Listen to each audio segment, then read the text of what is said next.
Sometimes our anger, when things are hard for us, or resentment, when things happen that aren't how we wanted things to be, are for us,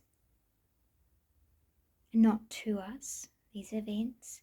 But sometimes the anger makes us feel very resentful or hurt, or we stay in the negative emotions, which we're entitled to, obviously, to have for some period. But when we have life events, which could look like partners leaving or cheating, or jobs ending, or children making choices we wouldn't have wanted for them, so many ways that life can create events for us. It's very, very normal for us to get stuck in the what ifs and if only I had.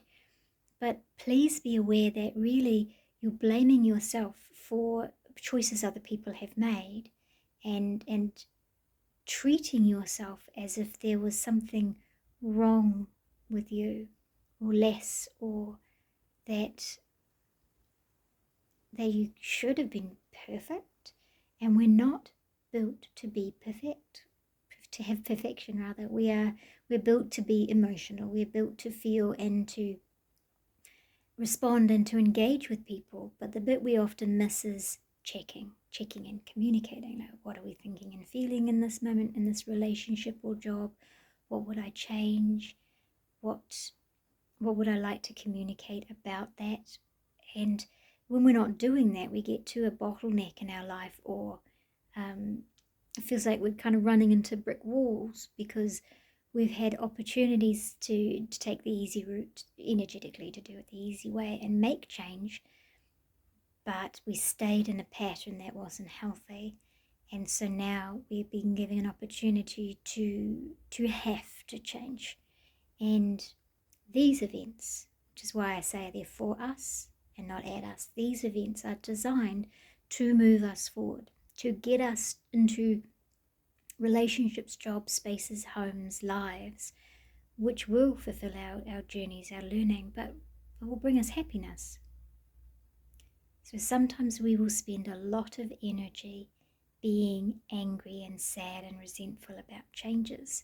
And what if you reframed it? What if you looked at what was in it for you? What did it give you? Where did it free you up? You know, if we look at relationship separation, sometimes you would have stayed in a relationship for years even if you weren't happy. And a loss, a death, an affair, a change in circumstances, change in mind from the other person or from you, happens, and everything has changed, and it's difficult. We're not saying this is easy, but you know, a few years later you look back on it and you are with somebody who actually cares about you, or you feel safe to talk to, or in a job that actually fulfills you. And many people who are very happy in life and very successful will talk about the time where they either took a leap of faith or life handed them a brick wall.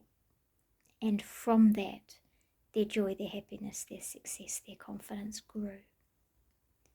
So the event itself, or the loss or the fear or the lack of control, these are all just highlighting that we feel insecure about our safety in the world, emotionally, financially, physically, wherever it manifests for you.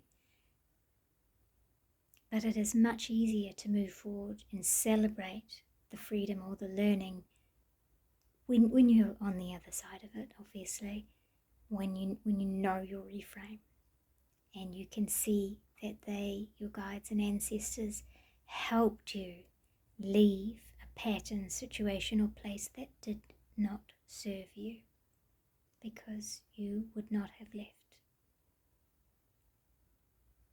And there's freedom in that. There's freedom in letting it be just an event on the planet in your story, and not have to blame you or them or find anger or hurt, and trust that it was for you. And this makes it much easier to accept and to cope and to release your energy and to move forward.